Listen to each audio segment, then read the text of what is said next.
Hi, I'm Jonathan Schein with National Real Estate Investor, and we are at the National Net Lease Investment Conference in Chicago, and we just concluded the Capital Markets panel, and with us is one of the panelists, James Turner, the Managing Director of the PrivateBank in Chicago. James, first of all, what was your takeaway from this particular panel? I think it was very active.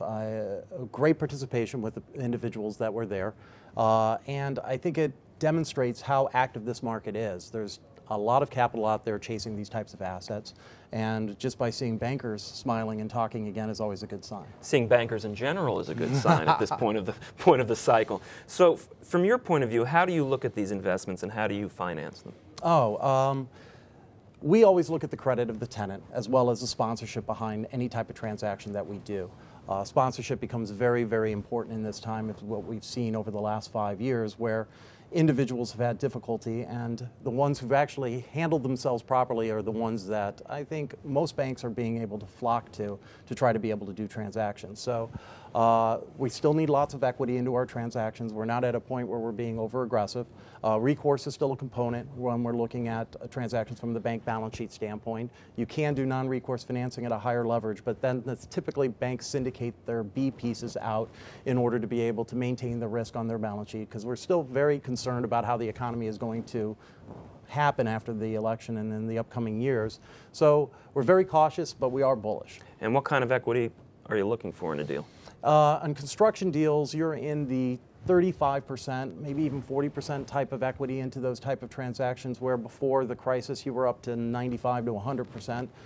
Again, you can go up a little bit higher, but it's going to cost you as banks try to sell off the residual piece to other investors in order to be able to get those transactions completed. Now, from your point of view and your bank's point of view, the private bank, so obviously the net lease market is very attractive to the high net worth investor. Yes. And how do you approach it?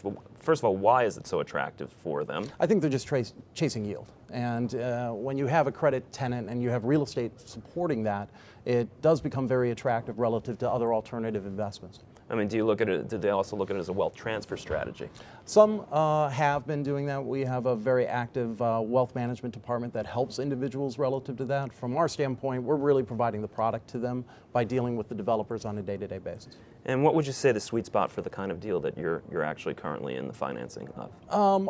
You know, our bank probably is in the $2.5 to $10 million type range is our sweet spot relative to our clients. We have gone higher than that in certain types of transactions, but we really focus it more on a client base as opposed to a transaction base model. So when our clients are banking with us and have deposits with us and do other services with us, we'll try to be as flexible as possible for them to be able to meet their needs across the board. Is there a particular product type, or is it across the board? Well, in the real estate aspect, we deal with the 4 major food groups, which is office, industrial, commercial, and residential.